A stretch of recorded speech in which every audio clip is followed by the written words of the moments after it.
സ്കൂളിൽ പഠിക്കുന്ന കാലത്തെ ഏറ്റവും മോശപ്പെട്ട ഓർമ്മകളിലൊന്ന് വരാന്തയിൽ മുട്ടുകുത്തി നിൽക്കേണ്ടി വന്നതാണ്.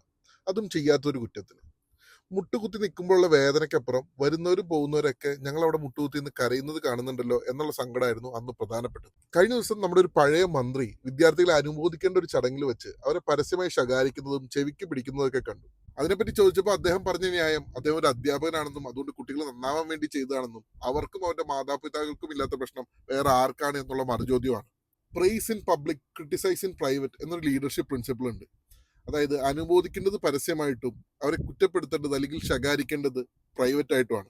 അനുമോദിക്കപ്പെടേണ്ട ചടങ്ങിൽ വെച്ച് പരസ്യമായി ശകാരിച്ച് നാണം കെടുത്തിയിട്ട് അതിന്റെ കുഴപ്പം ചുറ്റുമുള്ളവർക്ക് ഒന്നും മനസ്സിലാവുന്നില്ലെങ്കിൽ അത് നമ്മൾ ഈ ടീച്ചിങ് എന്ന പ്രൊഫഷനെ അനാവശ്യമായിട്ട് മഹത്വവൽക്കരിക്കുന്നതുകൊണ്ടാണ്.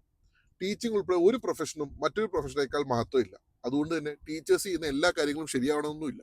ഞാൻ ഈ പറയുന്നതിനോട് പലർക്കും വിയോജിപ്പുണ്ടാവും, പലർക്കും ദേഷ്യവും തോന്നാം. പക്ഷെ എന്നെ കേൾക്കാൻ ഒരു 100 പേരെങ്കിലും ഉള്ള ഈ കാലത്ത് ഞാനിത് പറഞ്ഞില്ലെങ്കിൽ ഇന്നത്തെ ഞാൻ അന്ന് മുട്ടുകുത്തി നിന്ന് എന്നോട് ചെയ്യുന്ന ഒരു അനീതിയാവും. അപ്പൊ അത് വിടാം. ഇനി നമുക്ക് നമ്മുടെ കാര്യത്തിലേക്ക് കിടക്കാം. ഇന്ന് ഞാൻ വന്നത് പാലാ ഷോറൂമിലേക്കാണ്. രാവിലെ വന്ന് ചെയ്യാനുള്ള കാര്യങ്ങളൊക്കെ നോട്ട് ഡൗൺ ചെയ്തു വെച്ചു. പിന്നെ കുറെ നേരം അക്കൗണ്ട്സും കാര്യങ്ങളൊക്കെ നോക്കി. അത് കഴിഞ്ഞ് പോയി ലഞ്ച് കഴിച്ചിട്ട് തിരിച്ചു വന്നു. അപ്പോഴേക്കും നമ്മൾ കഴിഞ്ഞ ദിവസം ചെയ്ത ഒരു വീഡിയോ എഡിറ്റ് കഴിഞ്ഞ് വന്നിട്ടുണ്ടായിരുന്നു. അതൊന്ന് റിവ്യൂ ചെയ്തതിനു ശേഷം അടുത്ത വീഡിയോ ഷൂട്ടിലേക്ക് കടന്നു. 65 രൂപ വരുന്ന 6x4 ടൈൽസിന്റെ ഈ കാണുന്ന ടൈൽസിന്റെ വീഡിയോ ആണ് നമ്മൾ ഇന്ന് ഷൂട്ട് ചെയ്തത്. അതിന്റെ വീഡിയോ പാം ടൈൽസ് പാർക്കിന്റെ ഒഫീഷ്യൽ പേജിൽ പോസ്റ്റ് ചെയ്തിട്ടുണ്ട്. അങ്ങനെ ആ വീഡിയോയും പെട്ടെന്ന് ഷൂട്ട് ചെയ്ത് തീർത്തു. അങ്ങനെ ഇന്നത്തെ ഡ്യൂട്ടികളൊക്കെ അവസാനിപ്പിച്ച് നമ്മൾ ഷോറൂമിൽ നിന്ന് ഇറങ്ങിയാണ്.